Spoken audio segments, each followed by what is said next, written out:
우리 일단 첫 페이지부터 보면은 2번을 틀렸어요. 2번 disclose라고 했나요? return 되돌려주다 뭐 이런 의미죠. 근데 그게 적절하지 않았다고 합니다. 읽어보면 Melanie Department Store does not allow shoppers to reach a blank two different special offers on any product라고 했어요. 자, Melanie Department Store 말 그대로 이 백화점입니다. 백화점은 주어고, 그러니까 허락하지 않아요. 뭐가 뭐 하는 것을 이 목적어가 목적격 보호하는 것을 이 오형식 구조로 되어 있네요. 자, 그러니까 목적어가 shoppers 구매자들이 목적격 보어의 이 투부정사의 행위를 하는 것을 허락하지 않는다 이런 의미입니다. 뭐 어떻게 허락하지 않을까? Two different special offers 두 가지의 다른 어떤 특별한 어떤 제한을 on any product 어떠한 상품에도 그러니까 맥락상 뭐예요? disclose 하면은 이 무언가를 드러내는 거, 그쵸? close가 감추는 거라면 그걸 반대로 드러내는 건데 뭘 드러내고 자시화하는 맥락이 아니죠, 그쵸? 어색합니다. 뭔가 감춰있던 거 드러내고 이런 거 아니고. 자, insert 하면은 뭐 삽입하다, 뭔가 투여하다 뭐 이런 의미인데 이것도 뭐 삽입하고 투여하고 뭐 그런 맥락이 아니죠, 그쵸? return 되돌려주다. 그러니까 어떤 제품에 대한 두 가지 다른 특별한 제한을 되돌려줘요? 이것도 어색한데? 어디다 되돌려준다는 거야? 그쵸? 뭐 어떻게 어디다 되돌려준다는 그런 맥락이 없어요. 그런 표현이 있었으면 모를까. combine이 그나마 가장 이 한 문장 맥락에서 자연스럽네요. combine 하면 결합하다, 조합하다 이런 의미인데, 그러니까 두 가지 다른 이 할인을 결합하는 것을 허락하지 않는다. 이런 무슨 말이야? 그러니까 뭐 백화점에서 30만 원 이상 구매하면은 뭐 5% 할인 할 수 있는 그런 카드 할인하고, 그리고 또 어떤 상품권 할인, 3만 원 상품권 있어서 3만 원 상품권 할인, 이거 두 개를 같이 못 쓴다는 거예요. 그쵸? 이런 맥락이 자연스럽죠? 그래서 컴바인이 적절했습니다. 자, 그다음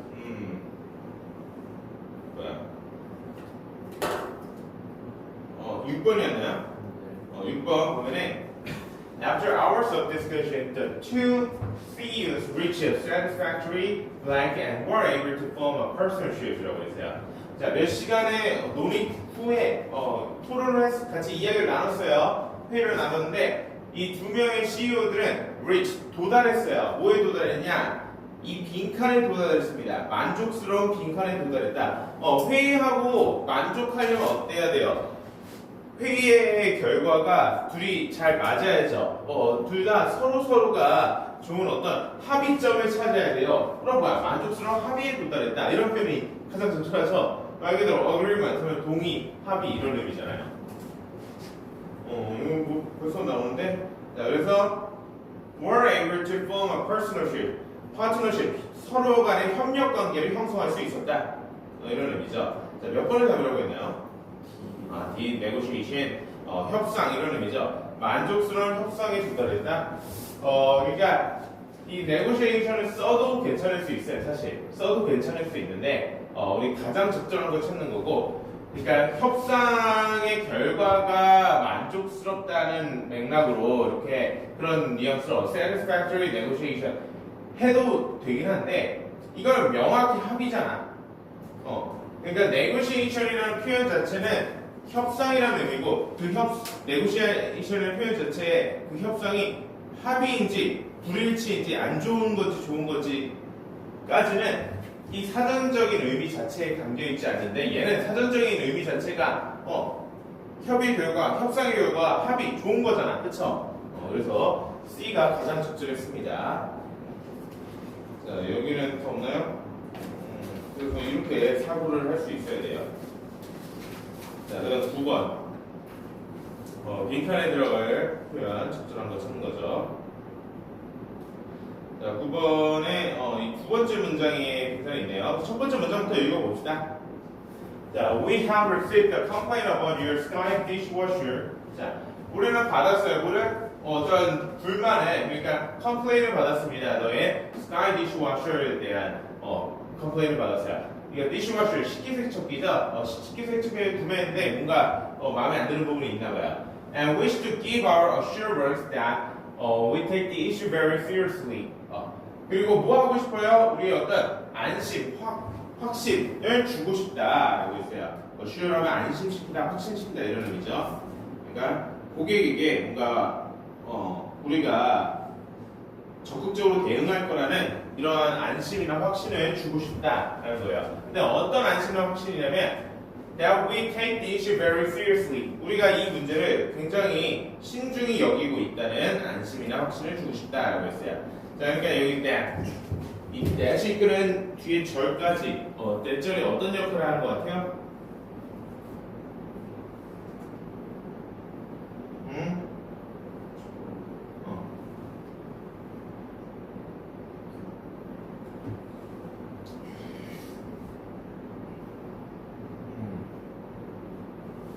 Our assurance를 수식해 주죠. 그러니까 안심 확신인데 어떤 내용의 안심 확신을 주고 싶은지 고객에게 우리가 우리 기업이 고객의 불만을 신중히 여기고 있다. 그냥 대충 뭐 알아서 해라 뭐 이런 식으로 넘기려고 하는 게 아니라 신중히 여기고 있다는 안심 확신. 그래서 얘를 수식해 주는데 이 대체를 뭐길래 앞에 있는 our assurance를 수식해 줘요?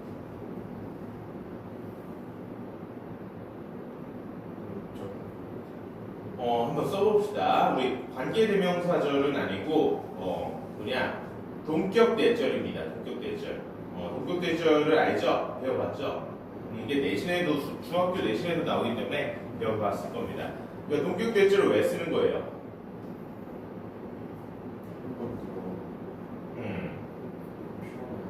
뭐 그쵸 맞아요. 그런 역할을 하는데 좀 더 명확하게 우리 표현하자면 맞아요. 그런 역할이지만 자. 추상적이고 관념적인 추상적 관념적 의미의 명사를 수식하는 완전한 구조의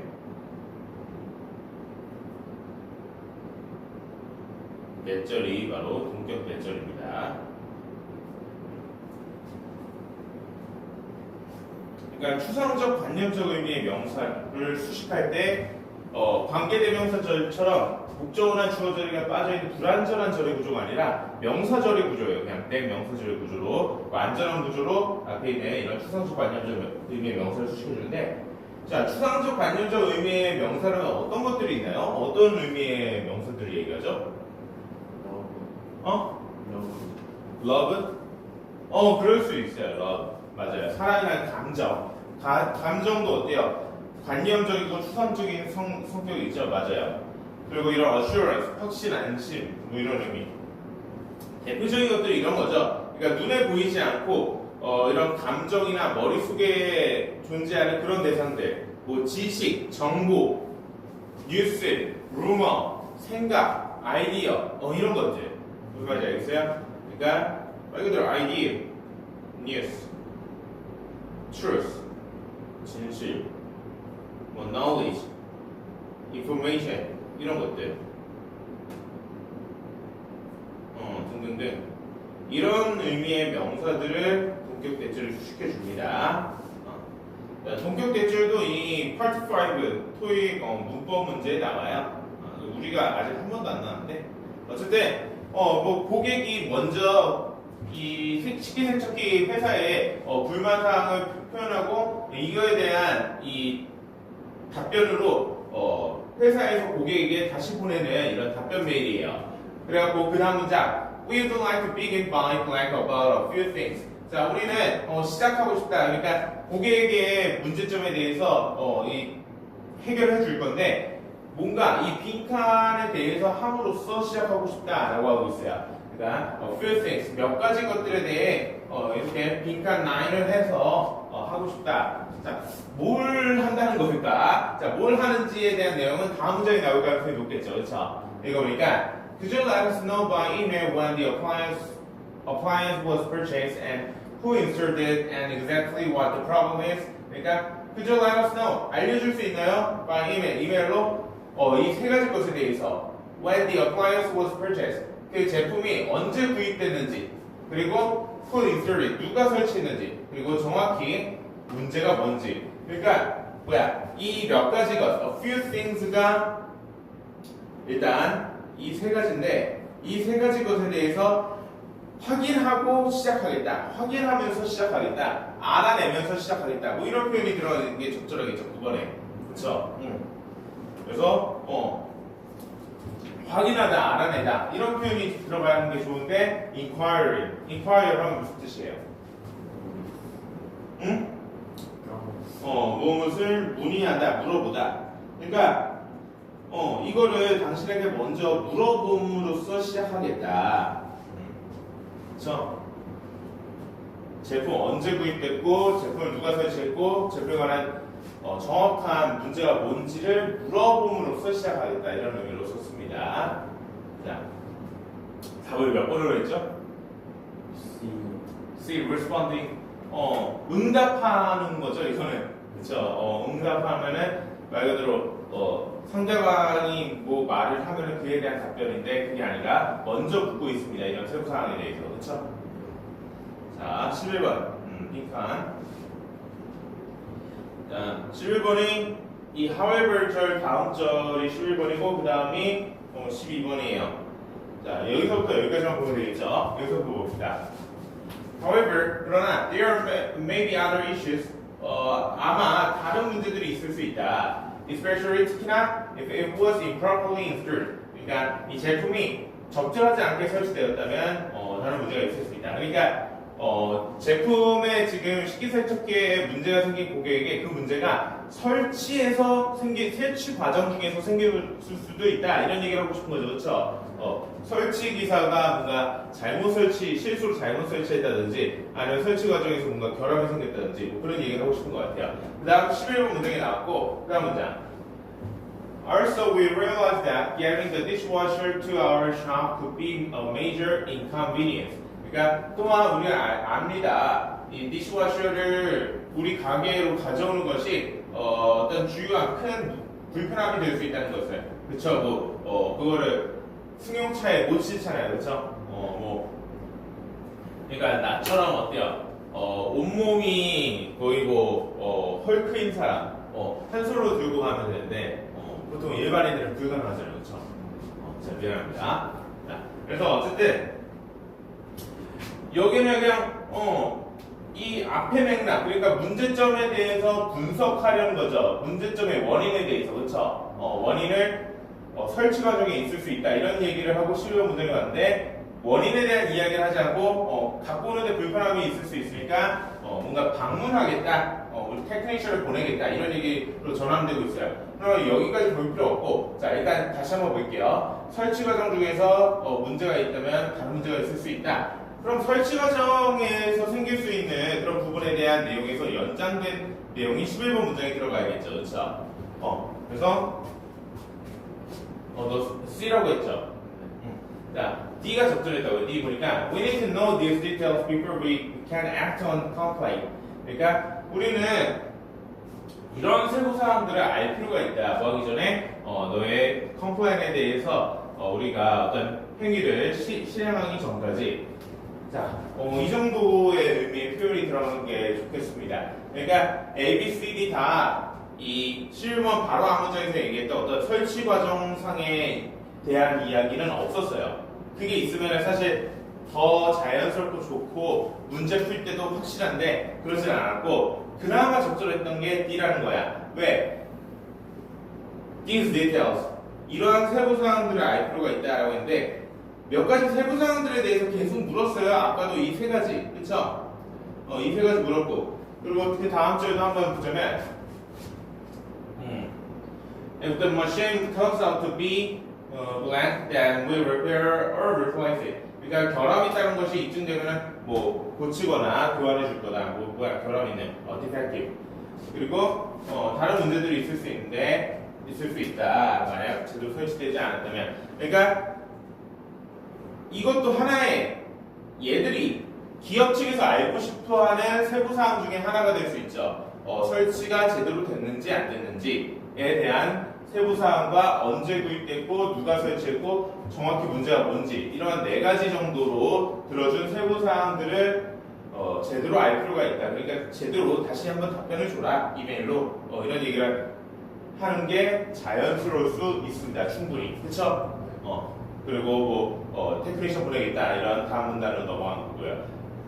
반면에 C는 어때요? Next time, please allow us to install the washing machine ourselves.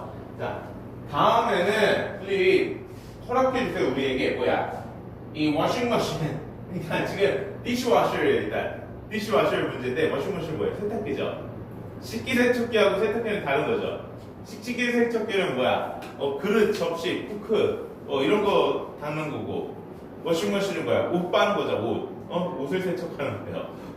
벌써 달라요. 자, 벌써 말이 안 됩니다. 그러니까 이거를 기업 측에서 기업이 설치할 수 있게 허락해달라라고 했는데 지금 맥락이 기업에서 파견한 설치기사가 설치한 건지 아니면 대리점에서 따로 사설 설치 업체를 통해서 설치한 건지 아니면 구매자가 직접 설치한 건지 몰라요. 그렇죠? Who installed it? 이걸 묻고 있어요. 정확히 누가 설치했는지를 지금 모르는 맥락이죠. 그렇죠? 기업이 직접 설치했을 수 있어요. 그렇죠? 그래서 이런 문장을 쓰는 게 어색하고 그러니까 이 논리에 맞지 않고 그리고 결정적으로 워싱머신이 아니었습니다. 무슨 말인지 알겠죠? 좋아요. 자, 그리고 마지막 engagement나 responsibility 해도 완전 틀릴 건 아니에요. 근데 우리 사전적 의미 자체가 커밋먼트 하면 무슨 뜻이에요? 헌신, 뭐 전념 이런 의미죠. dedication도 마찬가지예요. dedication도 사전적 의미 자체가 헌신, 전념이에요. 그래서 말 그대로 사전적 의미 자체가 거의 같은 dedication, 헌신, 전념 이렇게 표현해 주는 게 가장 좋습니다. engagement 하면 뭐 개입, 말 그대로 어디에 개입하고 관여하는 거죠, 그렇죠? 헌신 전념하고 크게 차이는 안 나요. 사실 크게 차이는 안 나요. 근데 engagement는 그런 건 있어요. 잘 어울리는 전치사를 또 따지면서 이 명사를 활용해야 돼. 그러니까 예를 들어서 커밋먼트 자리에 빈칸이다. 커밋먼트 자리에 막 빈칸이고 빈칸에 들어갈 말로 이 ABCD 중에서 가장 적절한 걸 찾는 것은 하면은 dedication이 가장 좋습니다. engagement는 어떤 전치사하고 잘 어울리죠? 지금 to가 있잖아요, 여기. to하고 가장 잘 어울리는 게 dedication이었다고. 그럼 engagement를 뭐랑 잘 어울릴 것 같아요? 맞아요. in. responsibility는? 맞아요. responsible for 이렇게 배우고 우리 engage in 이렇게 배우잖아요. 그렇죠? 그래서 이런 전치사하고 잘 어울리는 명사의 관계도 잘 파악해갖고 꼼꼼히 이런 많은 표현들을 학습해갖고 빈칸이 있고 여기 들어갈 말로 적절한 것을 하는데 이렇게 의미상 봤을 때 헌신 전념이 가장 좋지만 engagement나 responsibility도 의미상 뭐 그렇게 이상할 것 같진 않아요. 제법 괜찮아요. 그럴 때는 이런 전치사나 다른 성분과의 관계도 또 문법적으로 따져보고 넣는 겁니다. 알겠죠? 좋아요. 그래서 우리 잠깐만 쉬고 계속 이어서 하겠습니다. 숙제 잘 문제 풀어봤죠? 네. 몇 개? 얼마 안 됐죠?